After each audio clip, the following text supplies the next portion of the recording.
हम सभी ने your जिंदगी baby में is कभी so ना कभी तो hungry. झूठ बोला ही होगा। पर जरा सोचो, एक ऐसी दुनिया के बारे में जहां किसी को झूठ बोलना आता ही ना हो।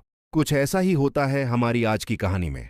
कहानी की शुरुआत एक ऐसी दुनिया से होती है जहां एक भिखारी से लेकर देश के नेता तक सभी सिर्फ सच ही बोलते थे, क्योंकि किसी को झूठ बोलना आता ही नहीं था। इसी दुनिया में मार्क नाम का एक इंसान था जिसने जिंदगी में कुछ खास उखाड़ा नहीं था। आज अपनी किस्मत आजमाने के लिए वह ईना नाम की खूबसूरत लड़की के साथ डेट पर जा रहा था।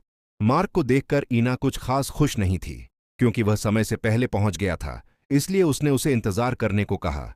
मार्क ने उसे साफ सीधे तौर पर बताया कि वह उसे किसी महंगे रेस्टोरेंट में नहीं ले जा सकता, क्योंकि शायद उसका बॉस अगले हफ्ते उसे नौकरी से निकालने वाला है। ईना ने इसके जवाब में कहा कि मार्क उसे कुछ खास पसंद नहीं आया।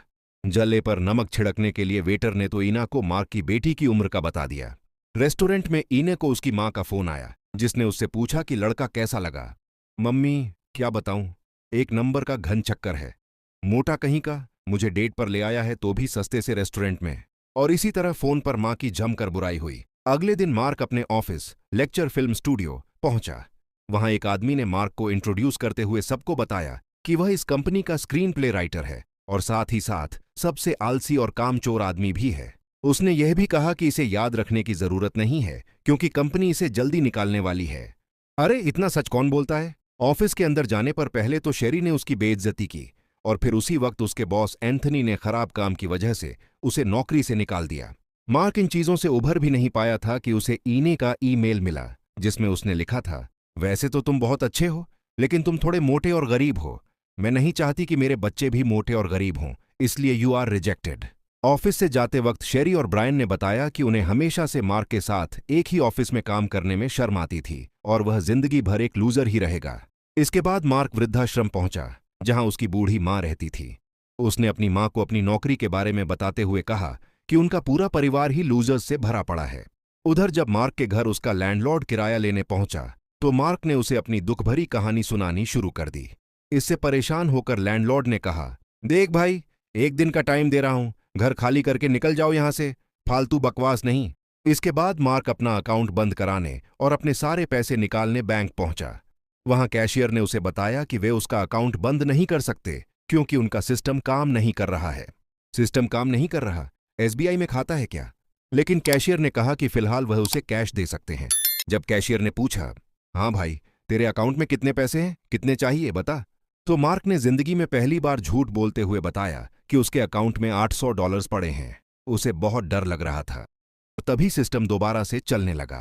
कैशियर ने चेक किया तो उसके अकाउंट में सिर्फ $300 ही थे। लेकिन क्योंकि इस दुनिया में कोई झूठ बोल ही नहीं सकता था, इसलिए कैशियर ने मार्क की बात पर विश्वास करके उसे $800 दे दिए और सोचने लगा कि शायद सिस्टम में कोई खराबी होगी। मार्क वहां से हैरान होकर वापस अपने घर पहुंचा। उसने सबसे पहले घर आकर अपना रेंट भरा। फिर वह शाम को अपने दोस्तों के पास गया और अपनी नई शक्तियों के बारे में बताने लगा। लेकिन क्योंकि उनकी भाषा में झूठ बताने के लिए कोई शब्द ही नहीं था, तो न मार्क उन्हें समझा पाया और न ही वे समझ पाए। मार्क बार बार अपना नाम बदलता और हर बार उसका दोस्त उसे सच मान लेता। इसके बाद उसने अपने दोस्त से पूछा कि उसे जिंदगी में क्या चाहिए, तो उसने जवाब दिया, भाई, एक लड़की चाहिए, जिंदगी सूनी पड़ी है, उम्र बढ़ती जा रही है, क्या बनेगा मेरा, समझ नहीं आ रहा। इसके बाद मार्क बार से निकला और सामने रोड पर चलती एक औरत के पास गया। मार्क ने उससे कहा कि अगर उसने उसके साथ गुलू गुलू नहीं की तो दुनिया तबाह हो जाएगी। ये सुनकर वह लड़की डर गई और जल्दी से मार्क को लेकर एक कमरे में पहुंच गई।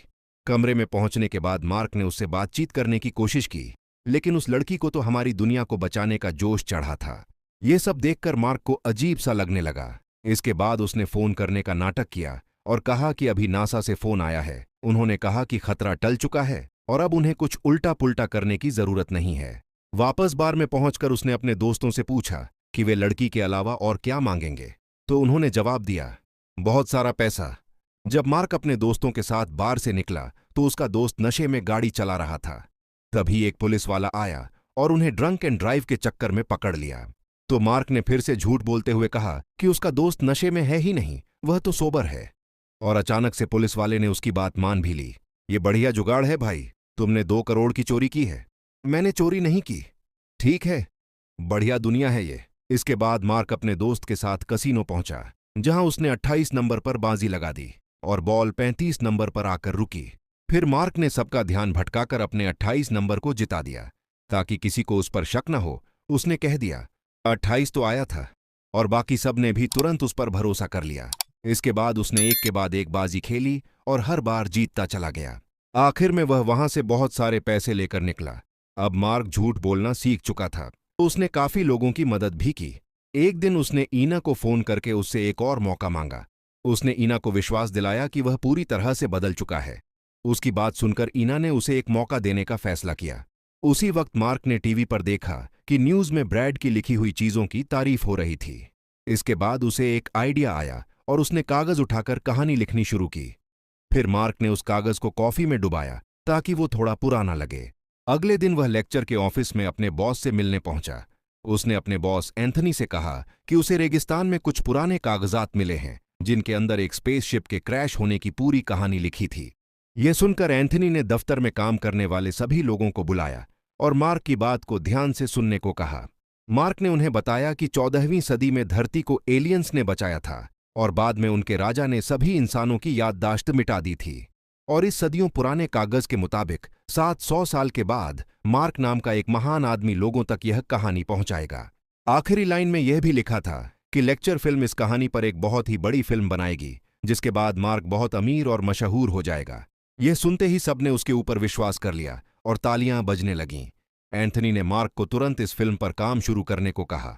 अगले दिन मार्क ईना को एक महंगे रेस्टोरेंट में लेकर गया, जहां ईना ने मार्क को उसकी कामयाबी के लिए बधाई दी और उसके परिवार के बारे में पूछा, जिस पर मार्क ने बताया कि उसका बाप शराबी था और उसकी मां एक नर्सिंग होम में रहती है, लेकिन वह अपनी मां को वहां से निकालकर एक अच्छे घर में रखेगा। इसके बाद मार्क ने ईना से शादी के बारे में पूछा, जिसके जवाब में ईना बोली, देखो, तुम सक्सेसफुल और पैसे वाले तो हो, लेकिन मैं नहीं चाहती कि मेरी बच्ची तुम्हारी तरह मोटी और गंदी दिखे। बात खत्म। ज्यादा डायरेक्ट बेइज्जती नहीं हो रही थी। जिसके बाद उसी वक्त अचानक मार्क को एक फोन आया कि उसकी मां की तबीयत बिगड़ने की वजह से उन्हें हॉस्पिटल में दाखिल किया गया है। ये सुनते ही मार्क हॉस्पिटल पहुंचा, जहां मार्क की मां मौत के डर से सहमी हुई थी।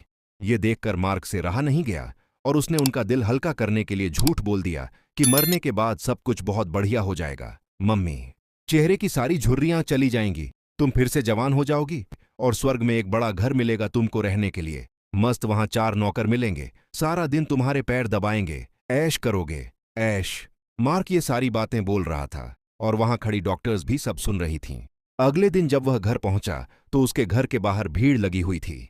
लोगों ने उसे देखते ही घेर लिया और सभी मौत के बाद की जिंदगी के बारे में पूछने लगे।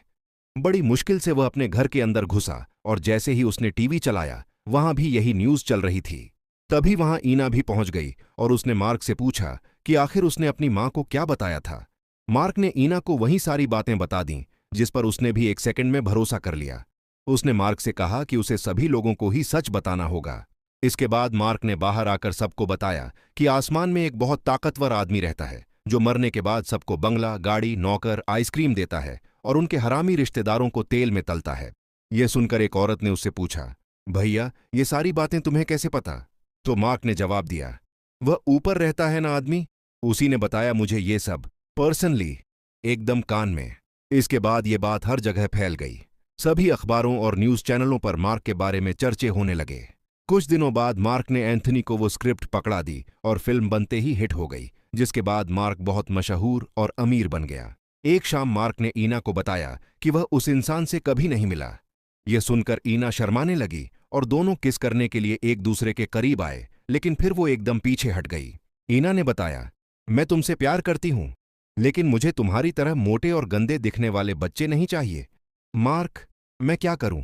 शाम के समय ईना मार्क के घर आई और उसने बताया कि वह ब्रैड के साथ डेट पर जा रही है और क्योंकि उसका शरीर एकदम सेक्सी और सुंदर है, वह प्यारे प्यारे बच्चे पैदा करेगा, तो हो सकता है कि वह उसके साथ सो भी जाए। यह सुनते ही मार्क चिढ़ गया और उसने ईना को समझाया कि शादी से पहले उल्टे पुल्टे काम करना गलत बात होती है। उधर डेट पर ब्रैड अपनी तारीफ करता गया और मार्क की बेइज्जती करता रहा। अगले दिन जब ईना मार्क का इंटरव्यू देख रही थी तो उसकी मां ने चैनल बदल दिया। वह उसे समझाने लगी कि घटोत्कच जैसे मुंह वाले से दूर रहो, तुम दोनों का कभी कुछ नहीं बन सकता, वो हमेशा से लूजर है और लूजर ही रहेगा, इसके बच्चे भी इसकी तरह मोटे और भैंस जैसे निकलेंगे। ये सारी बातें ईना को बिल्कुल पसंद नहीं आईं लेकिन उसकी मां ने उसे जबरदस्ती ब्रैड से बात करने को कहा। कुछ महीनों बाद ईना मार्क के घर पहुंची। यहां मार्क बड़ी बड़ी दाढ़ी और बाल लेकर दरवाजा खोलने आया। मोटापे के चक्कर में बढ़िया लड़की को रिजेक्ट कर दिया। क्या हाल बना दिया है भगवान ने। ईना ने मार्क को अपनी शादी का कार्ड पकड़ाया। कार्ड पकड़कर मार्क ने ईना को ब्रैड से शादी तोड़ने को कहा, लेकिन ईना ने उसकी एक न सुनी, क्योंकि उसे लगता था कि ब्रैड के साथ ही उसके बच्चे स्लिम ट्रिम और स्मार्ट पैदा होंगे। ऐना की शादी वाले दिन मार्क के दोस्त ने आकर उसे उठाया और दाढ़ी शेव करने को कहा। उधर शादी के बीच में अचानक मार्क खड़ा हुआ और सबके सामने कहा कि ईना उसके साथ ज्यादा खुश रहेगी। यह सुनकर ब्रैड ने कहा कि वह आसमान में बैठे आदमी से ही पूछे कि ईना के लिए क्या सही रहेगा। मार्क आसानी से वहां झूठ बोल सकता था, लेकिन वह झूठ बोलकर अपने प्यार को नहीं पाना चाहता था। उसने जवाब दिया, ईना को अच्छे से पता है कि उसके लिए क्या सही रहेगा। यह बोलकर वह चर्च जाने लगा। तभी ईना ने उसे रोक लिया और उस आदमी से पूछने को कहा, जिस पर एक टूटे हुए मार्क ने जवाब दिया कि यह तो सिर्फ एक कहानी थी, उसकी मां का दर्द कम करने के लिए।